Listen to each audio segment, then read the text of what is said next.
हैं माँ धरती पृथ्वी, तो पृथ्वी के प्रतीक स्वरूप में हम पीठ पूजा करते हैं। आप शिवालय में जाते हैं तो शिवालय में एक शिवलिंग रहता है और नीचे जिनको जलधारी कहते हैं, जिनको पीठ भी कही जाती है, कहीं लोग जिनको लिंग भी कहते हैं, शिवलिंग और लिंग ऐसा भी कहते हैं। कहीं लोग शिवलिंग को पिंडी कहते हैं, ये गलत है। कहीं शिव पुराण में शिवलिंग को पिंडी नहीं कहा, ये बहुत घटिया शब्द माना जाता है। मैंने बहुत हिंदी वक्ताओं को भी मैंने टीवी में सुनता हूं तो कहते हैं पिंडी, इतना मूर्ख लोग लगते हैं। क्या कहे उन लोगों को। पूर्ण शिव महापुराण में कहीं पर शिवलिंग के लिए पिंडी शब्द का प्रयोग नहीं किया गया। और ऐसे नादान बुद्धिहीन कथाकार कोई शिवलिंग को पिंडी कर प्रवचन करते हैं।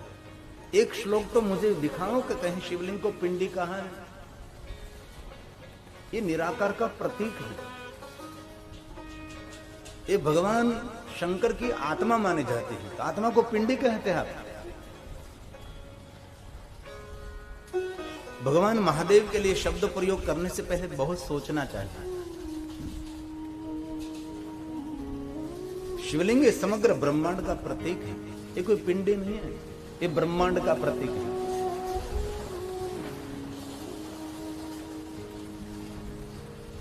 और शिव महापुराण में कहा लिंग प्राधान्य स्थाप्यम, जहां भगवान महादेव का शिवलिंग स्थापित है उसको प्रधान कहा जाता है। बैरम तो गौणकम, बैर का अर्थ होता है मूर्ति, वो गौण है, वो सामान्य माना जाता है। लिंगा भावेन तत्क्षेत्रम, जहां भगवान महादेव का शिवलिंग स्थापित है उसको तीर्थ कहते हैं। कोई देवी देवताओं का मंदिर है उनको तीर्थ नहीं कहा जाता,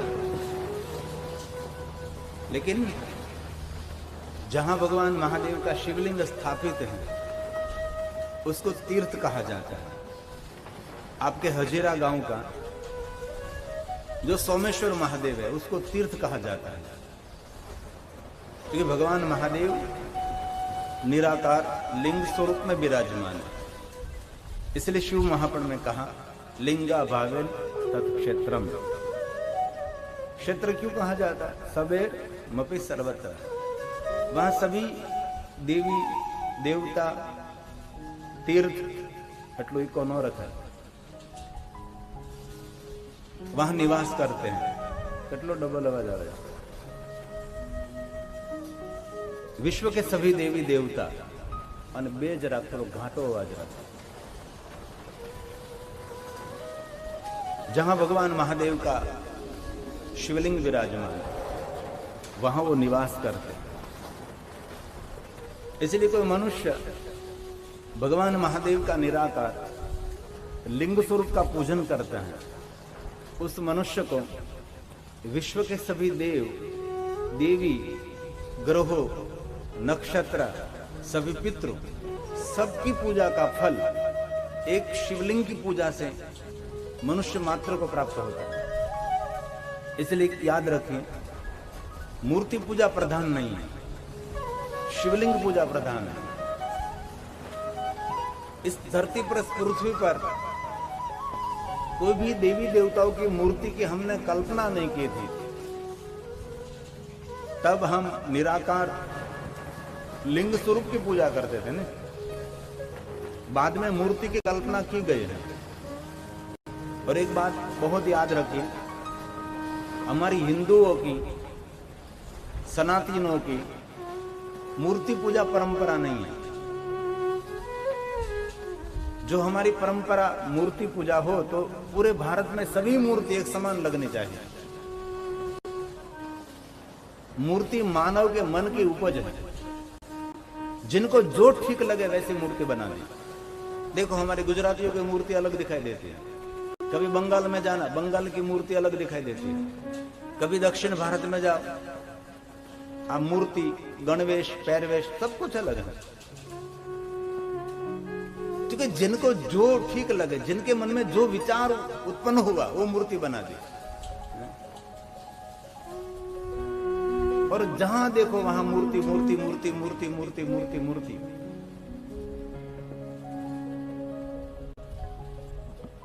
मूर्ति पूजा हमारी परंपरा नहीं, हमारी परंपरा निराकार परंपरा है। निराकार के प्रतीक में हमने भगवान महादेव के लिंग स्वरूप को स्थापित किया। संपूर्ण लिंग पूजा का मार्गदर्शन भगवान श्री हरि भगवान विष्णु जी ने किया। विष्णु भगवान ने सभी देवताओं को ऐसा नहीं कहा कि आप मूर्तियों की पूजा करें, दिखाओ मुझे कोई श्लोक। शिव महापुराण आधार पर भगवान श्री हरि ने सभी देवताओं को कहा कि मैं आपकी योग्यता के अनुसार शिवलिंग देता हूं। और श्री हरि विष्णु जी ने सभी देवताओं को अपने कर कमलों के द्वारा सबको शिवलिंग दिया। और सभी देवताओं को विष्णु भगवान ने कहा कि स्थूल शिवलिंग है। स्थूल मतलब जिनकी पूजा कर सकते, जिनको देख सकते, जिनको चंदन पुष्प आदि सबको चढ़ा सकते हैं। और ये शिवलिंग की पूजा करते करते आपको उनमें से भी बाहर निकलना है, सूक्ष्म लिंग की ओर गति करना है, जो योगी महापुरुषों की परंपरा है। विष्णु ने यह भी नहीं कहा कि जीवन भर ये शिवलिंग की पूजा करते रहो। ये निराकार का प्रतीक है। निराकार की पूजा करते करते ओमकार की ओर गति करके निराकार की उपासना करनी है आपको।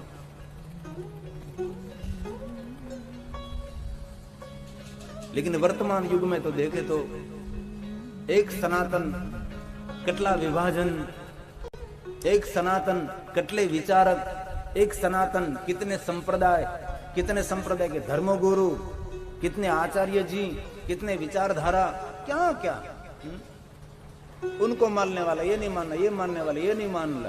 कोई कुछ किसी की कोई बात मानने के लिए तैयार नहीं। सबकी अलग अलग अलग अलग अलग बात।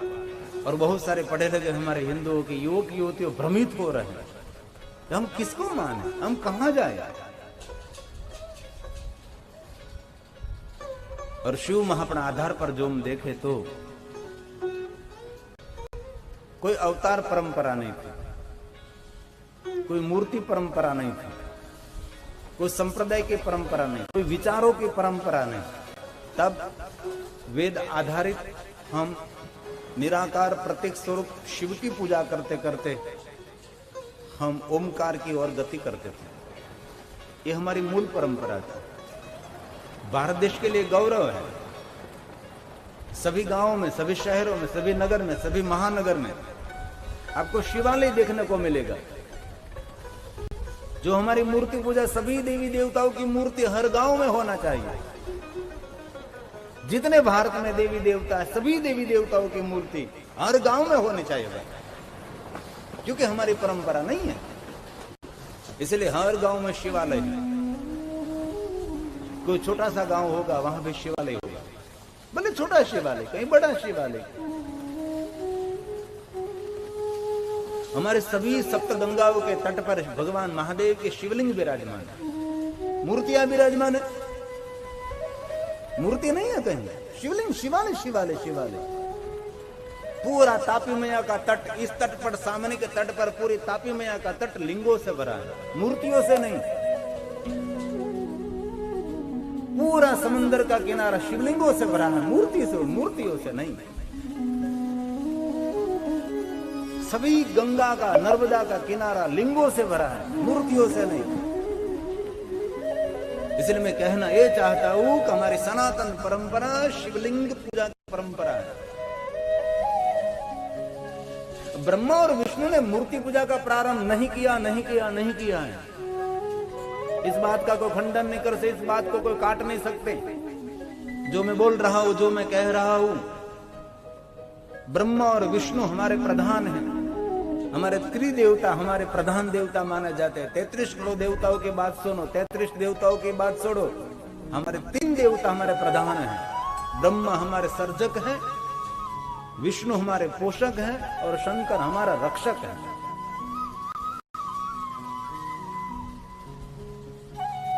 और ये तीनों देवता शिव की चेतना माने जाते हैं। शिव की एक चेतना ब्रह्मा है, शिव की एक चेतना विष्णु है, शिव की एक चेतना शंकर है। ब्रह्मा, विष्णु, महेश तीनों देवता शिव के रूप माने जाते हैं। इसलिए स्वयं शंकर भी निराकार की पूजा करते हैं। जिनको हम रुद्र कहते हैं, रुद्रेश्वर महादेव। विष्णु ने पूजा की हरीश्वर महादेव, ब्रह्मा ने पूजा की ब्रह्मेश्वर महादेव। ब्रह्मा और विष्णु ने मूर्ति पूजा नहीं की, निराकार लिंग स्वरूप की पूजा की।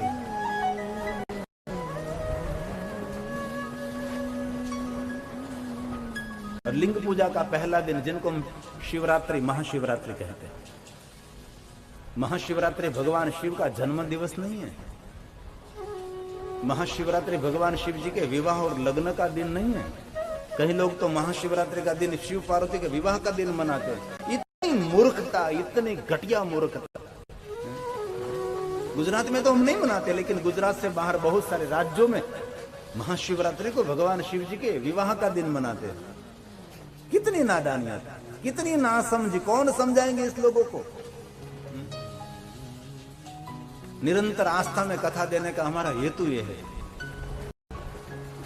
क्योंकि घर घर शहर शहर हम नहीं पहुंच सकेंगे,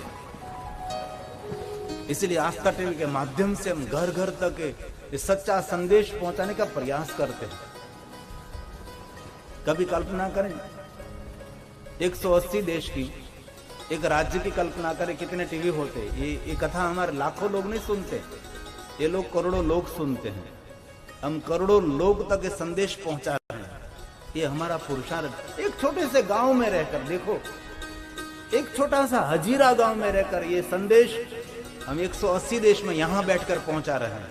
ये योगदान कम नहीं है। लेकिन कौन समझे यार, कौन इस बात को ध्यान करेंगे कि हमारा क्या पुरुषार्थ है, हमारी क्या मेहनत है। कोई समझने वाला नहीं है, क्योंकि अल्पायु कलयुग में गांव गांव शहर शहर आदि जगत गुरु शंकराचार्य ने 32 साल की उम्र में दक्षिण भारत से निकलकर उत्तर की हिमालय की चोटियों तक पहुंच गए। 8 साल की उम्र में उसने घर छोड़ दिया था शंकराचार्य महाराज ने। 8 साल की उम्र क्या होती है, कुछ भी नहीं होता। 8 साल की उम्र में आदि जगत गुरु शंकराचार्य को पुराण वेद सब कुछ कंठस्थ थे। वेद की ऋचा बोलते बोलते निकले थे। कब, किस लिए निकले? निकले इसीलिए कि सारा भारत बुद्धम शरणम गच्छम हो गया था। बुद्धम शरणम, बुद्धम शरणम, बुद्धम शरणम। जो मिले वो बुद्धम शरणम, जो मिले वो बुद्धम शरणम। क्योंकि इतनी बुद्ध भगवान की विचारधारा प्रबल थी, सब लोग उनको पकड़ रहे थे। क्योंकि मनुष्य है, अनुसरणीय, अनुकरणीय है। जो सुनेगा वही मानेगा, जो सुनेगा वही मानेगा। 10,000 बुद्धों के साथ निकलते थे बुद्ध भगवान।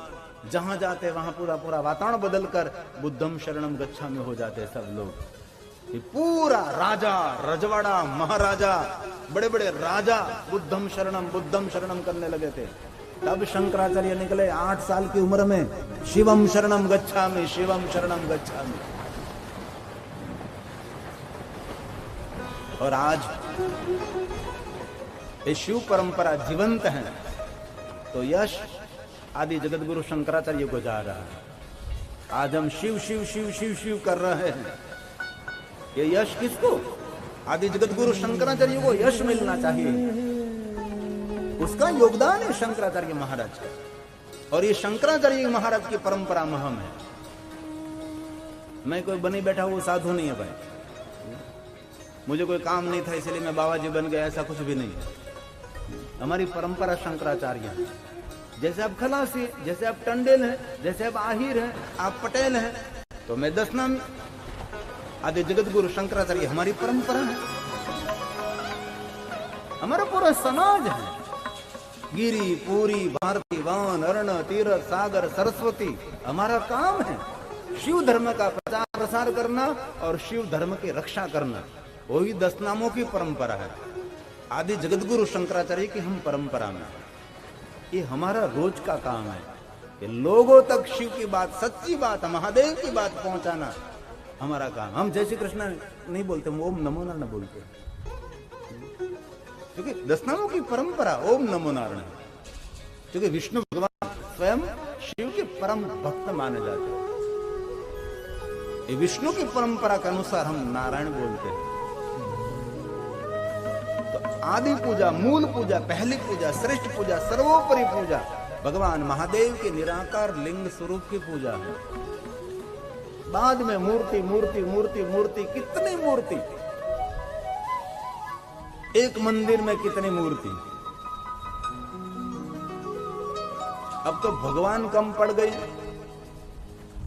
अब तो भगवान ज्यादा हो गए, भगवान को मानने वाले कम पड़ गए। इतनी इतनी भगवान की प्रतिमा प्रतिमा मूर्ति, जिनको जो ठीक लगे वही बना रहे हैं। हमारी परंपरा भगवान शिव की परंपरा है, निराकार लिंग स्वरूप की पूजा।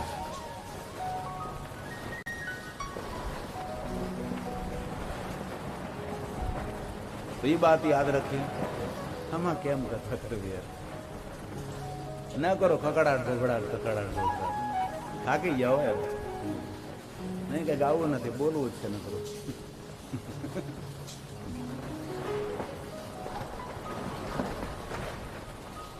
पहली पूजा ब्रह्मा और विष्णु ने दोनों ने निराकार लिंग स्वरूप की पूजा की।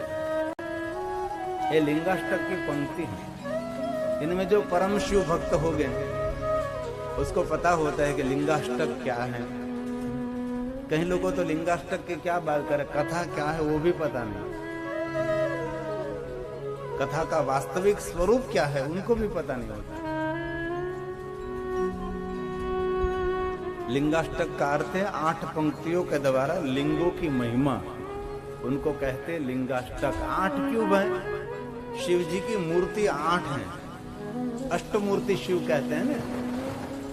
अष्टमूर्ति में कौन है? ये भूमि है, ये जल है, ये आकाश है, ये अग्नि है, सूर्य है, ये चंद्र है, ये आत्मा है। ये सभी अष्टमूर्तियों में आता है। ये सब शिव है। आकाश कौन है? शिव है। चंद्रमा कौन? शिव है।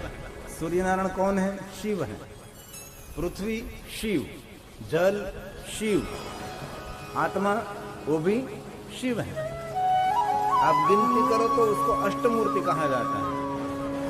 अष्टमूर्ति प्रतीक हम अष्टक निर्माण करते हैं, 8-8 पंक्ति। और दूसरी बात, जो आद्य शक्ति उसको भी अष्टभुजा कहे जाते हैं।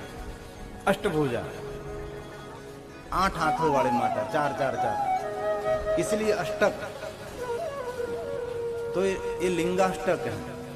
लिंगाष्टक की पहली पंक्ति में ये बात कही है कि ब्रह्मा और श्री हरि ने निराकार लिंग स्वरूप की पूजा की। आपको कभी कोई प्रश्न करें कि शिवलिंग की पूजा और पहली पूजा किसने की, तो आप गौरव के साथ कह सकते हैं भगवान श्री हरि और ब्रह्मा जी ने पहली निराकार लिंग स्वरूप की पूजा की। एकदम सत्य है। कोई मूर्ति पूजा नहीं की, सिर्फ निराकार लिंग स्वरूप की पूजा हुई। ये पंक्ति लिंगाष्टक की है।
में वरदान दिया है। देखो कैसा वरदान।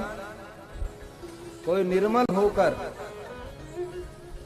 महादेव के निराकार लिंग स्वरूप की पूजा करेंगे वो मनुष्य अपने जन्म के सभी दुखों में से मुक्त रहेगा। उनको वरदान कहा जाता है। लेकिन शर्त क्या है? निर्मल, मल रहित जीवन। और हमारा जीवन कैसा है? मल से भरा हुआ है। क्या क्या पड़ा है पेट में किसी को पता नहीं होता। पेट में गंदवाड़ पड़े हो અને ભગવાનની પૂજા કરીએ, એ પૂજા પહોંચી શકે? पहले तो शुद्धिकरण થવું જોઈએ। कभी कोई पूजा के लिए आप बैठते हैं, अरे भगवान सत्यनारायण की कथा करते तो पूजा में बैठने के लिए ब्राह्मण देवता कहते हैं कि आज आपको उपवास करना पड़ेगा। जो सुबह में से उपवास करता है वही शाम तक भगवान सत्यनारायण की पूजा में बैठ सकता है। पेट में कुकड़ पड़े हो અને મંદિરમાં જઈને પૂજા કરે, શું પૂજાનું ફળ મળવાનું છે? पहले तो शुद्धि होनी चाहिए। इसलिए लिंगाष्टक की पंक्ति में कहा निर्मल, संपूर्ण मल रहित जीवन। और वहां तक कह दिया राग, द्वेष, ईर्षा, लोभ, मोह, ममता, कामना, अदेखा, बदला लेने का भाव और पवित्र संपूर्ण जीवन। बाद में भगवान शिव की पूजा करो तो कह दिया को मनुष्य जन्म के दुख में से मुक्त हो जाएगा। और एक बात याद रखें, कभी भगवान किसी को दुख नहीं दे सकते। दुख हम खड़ा करते हैं, हम दुख को जन्म देते हैं। दुख का जन्मदाता ईश्वर नहीं होता, दुख का जन्मदाता आप स्वयं ही हैं। सुख का कारण भी आप स्वयं हैं, दुख का कारण भी हम स्वयं हैं। इसलिए लिंगाष्टक में कहा कि जो कोई मनुष्य निर्मल भाव से भगवान महादेव के निराकार लिंग स्वरूप की पूजा करेंगे, वो मनुष्य जीवन के सभी दुखों में से मुक्त रहेगा। और शंकर भगवान ऐसे एक देव हैं, सभी दुखों में से महादेव मुक्त कर सकते हैं। सभी देवताओं को दुख में से कौन मुक्त कर सकते हैं? भगवान शिव। सभी ऋषि मुनियों को दुख में से कौन मुक्त करते हैं? भगवान शिव। और मनुष्य को दुख में से मुक्त कौन करते हैं? भगवान शिव। कैसे दुख? तो क्या जन्म, मृत्यु, जरा, व्याधि, पीड़ितम कर्म बंधन है। सभी दुखों में से भगवान शिव जी मुक्त करते हैं।